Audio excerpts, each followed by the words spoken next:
One-to-one sales. Most of you will be doing most of your selling one-to-one.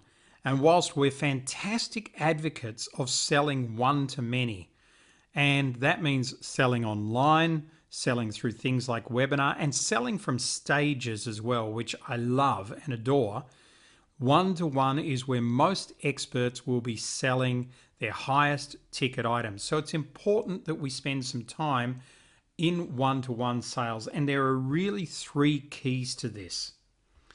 And these are three very, very simple, but three very effective keys that most people do not pay attention to.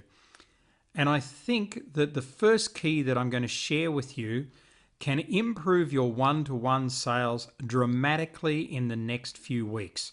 So are you ready? I'm excited. In fact, I want to preempt this so much by telling you this is so simple, yet most of you have never thought of it. And I remember I was in Christchurch with Lundy, my partner, in 2019, running a mastermind. And you heard about masterminds in our last module. And a man in the mastermind says, "Mike, I don't know if you remember me. Last year you were in Christchurch and you spoke at an event I was at. It was this event." I said, "Yes, I remember the event." He said, "You said one thing there that stuck in my mind and I did it, and I did it straight away." And this is what it is, folks. By the way, before I do the big unveil here, he said that one thing doubled my income in the last 12 months. Here it is. Your brand, your choice. But as an expert, a speaker, an entrepreneur, a consultant, or a coach, you are an expert in your field. Do not have prospective meetings where you pitch your products and services in anywhere but 5-star hotels. Or 6-star if you can access them. I nearly used a photo of the Burj Al Arab here, which is a 7-star hotel in Dubai. The coffees there are $50. I know because I've pitched there. Your brand, your choice. Most of us go to our local cafe, or most of us are such pleasers that when our prospect says, "Yes, I'll meet with you," you say, "Great, where?" And they say, "Well, there's a cafe down the road from my office and I'll meet you there next week at such and such." And there you trot along. Now you're on their premises. Now you're in their cafe. Now you can't control your environment. Now it's all about them. And guess what? You're submitting. You are becoming beta in an alpha world, and you are going to lose. Your products are going to get priced down. You are going to struggle to make sales, and you're always going to be trying to please people, and you're probably going to have annoying clients. Now, this isn't a real hotel. As you can see, it's a graphic. But I love this because this is the exact place that I would be. And I would be in one of these sets of 2 chairs with my prospective client, not opposite them, but I would be sitting on their right-hand side. So I would drag the chair around and sit on their right-hand side because I am right-handed. So when I write or when I show something on a computer in front of them, they will clearly see the screen, and we create a triangle. And we know how important 3s are between you, them, and your system. We create that triangle, which allows them to really be involved. Why a 5-star hotel? Number one is it's much quieter than a cafe. Number 2 is you don't tend to get annoyed by waiters and waitresses or screaming children. Number 3 is that you will pay maybe $1 more for the coffee, but the environment is quality, and you're an expert. Are your services not quality? You see, your brand, your choice. By putting people in a second-rate environment where you're pitching yourself as second-rate. Now, if you have a high street address with a boardroom that's amazing, with a view out over the harbour in your capital city, that's where you want to be doing the pitching. There's no doubt about that. But for most of you that are experts, probably working from home, maybe a office space in an incubator, do not use the office space in the incubator. Why not? Because it pitches you as somebody who can only afford office space in an incubator. Use a 5-star, use the best hotel that you can use in your city. The top brands, the Hiltons, the Westons, those type of brands, the banyan trees, whatever they are, the top brands in your city, use those. So let's go back to our man in Christchurch before I move on to our number 2 tip in one-to-one selling. He had a membership to a private club, a very exclusive private club. And he said that even so, when I said that to him a year before, he thought of his private club and he thought it was a perfect place. And it is the perfect place. It's really got that old mahogany feel and very exclusive, quiet libraries and nooks you can have meetings in, nice whiskey bar, all of that sort of stuff, really upmarket. And it has one problem. It's really difficult to park near. So he realized, and he would say to people, come and meet at my private club. And they would say, oh, the Christchurch Club or whatever the name of the club was. No, that's so difficult to park. Can't we just meet in a cafe near here? He'd say, no, I absolutely insist. I want you to come to this club.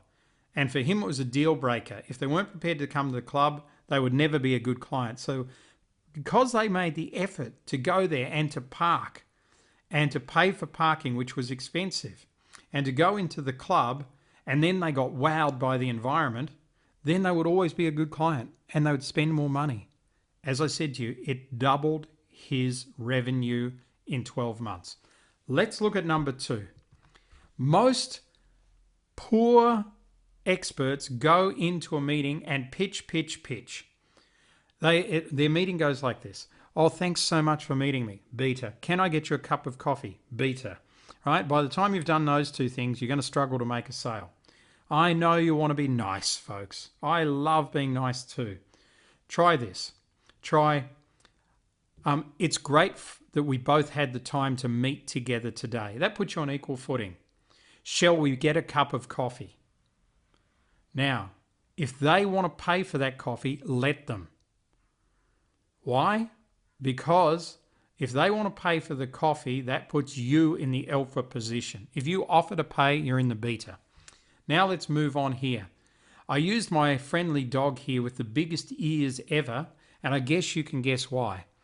Because if you have carefully crafted questions, and we have 10 questions that we use, which are part of the Global Expert Institute, if you have quality questions and you listen to those answers, you're going to find out so much about these people in a very, very short space of time. 15 minutes, and you will have their life story for whatever it is that you want.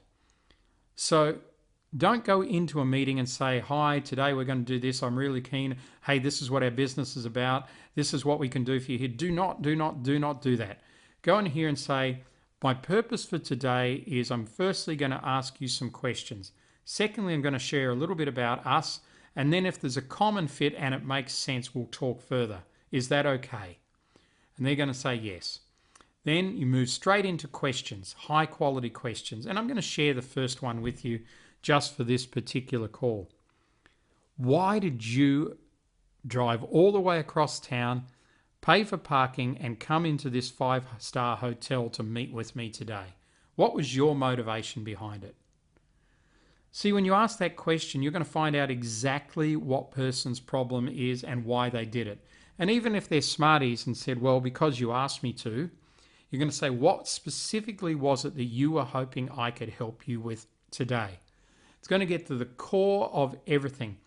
If you ask quality questions, you're going to get quality answers, which is going to give you quality information and is going to allow you to pitch quality products and services to the right audience with the right ears and the right appetite for that. Let's now move on, but before we do, I want you to write down 3 quality questions that come into your mind right now. Okay, all done. Let's move forward to the next part, number 3, tips. And I'm going to keep this really simple. We've all heard of personality profiling. We have an in-depth profiling system that we use called interaction dynamics, which is based on 13 types. It goes right back to work from the Egyptians. So very, very important stuff, really psychological, but I'm going to keep it simple here. And I've even given you fun pictures to look at. You've got your expressive person. They're outgoing and they're people orientated. Madonna comes into mind. They tend to be pretty unstructured. They want recognition. They tend to be impulsive and they're outgoing. Whereas that's quite a different person to Donald Trump, who's outgoing, obviously, but incredibly task orientated. They're the driver. They're results orientated. They want to win. They take calculated risks and they're damn impatient. Then you get your analytical people like Einstein there. They're logical. They're task orientated and they're reserved. They want to be right. They're careful and they're quite formal. And that's quite a different person to your Nelson Mandela type people, the people that are people orientated, but they're also reserved. They're amiable. In other words, they're agreeable. They want to be liked. They have values feedback and they're artistic types. They're types who value relationships. You want to be able, in one-to-one selling, establish which person sits in front of you in the first 10 to 15 seconds that you have that meeting. And then you need to shift state. For instance, if you're talking to an expressive person, if you're talking to a Madonna, you have to support their dreams. If you're talking to Donald Trump, you have to cut straight to the point and not muck around. If you're talking to Einstein, you have to be technically correct all of the time. And if you're talking to Mandela, you have to build that relationship. You see, Madonna just wants to be loved. Well, Trump, he just wants to be right and on time. He wants to do things. Time is his enemy. That's the one thing he struggles with. Einstein, he needs facts and figures. And Mandela, he just wants to build relationships and have no one more important than the other person. When you can master this, and whatever system you use, whether it be interaction dynamics, Myers-Briggs, DISC, wealth dynamics, red, green, blue, yellow, peaceful, powerful, playful, precise, whatever system you use is irrelevant. But the minute you're sitting in front of somebody, you need to be that skilled in personality profiling that you can move your talk to the exact way in which they talk. Ask your questions that way and do it that way, because that way you're going to make so many more sales. Finally, I want to share with you that you have to have a regular structure to a sales meeting when you're doing one-to-one. The regular structure that we know that works is starting with those 10 questions and then going from there into a formal presentation of your product and service. Why? Because the 10th question, after you've got all the information with them and you know that they are a prospect for you, is to say, may I share how we may be able to serve you? And they say yes. And that gives you the link, the pivot into your presentation. And your presentation should have 3 outcomes, 3 closes if you like. Close number 1 is they take everything that you've got. They do your hamburger with the lot. That is your full consultancy package with your keynotes, with your learning management system, with everything that you've got, because you're the expert. Number 2 is that they can't quite afford all of that, your gold offering. So they go for your silver offering, which is a pick and pay type of model. They want their hamburger, but they want a veggie burger. And on that veggie burger, they don't eat tomato. And they definitely don't want cheese, but they want you to put some gherkins on there, some pickles. So that's that model, okay? And number 3 is that they don't want anything at all. And I've always found the best way to sell in a one-to-one basis is to get to the end of the sales and say, okay, let's review. You could do everything here, and that means this, this, and this, and here's the price point for that. Number 2, you could pick and pay. You could choose a number of angles of this, and that will put together a package, and that will be a price point, which will be less, obviously, than the first one. Or number 3, you can do nothing whatsoever and stay in the exact same position you are today and try and work all of this out yourself, and I'll get on with my life. Which would you prefer out of those 3 options? I've loved that close because inevitably you always get something, and quite often they go for the hamburger with the lot. So there you go, folks. The key to one-to-one selling is that. So I want you to review that, and I want you to start to create your sales presentation based on the outcomes of the 3 questions, and from there have at least those 3 ways of closing: hamburger with the lot, pick and pay model, or nothing whatsoever. Catch you around.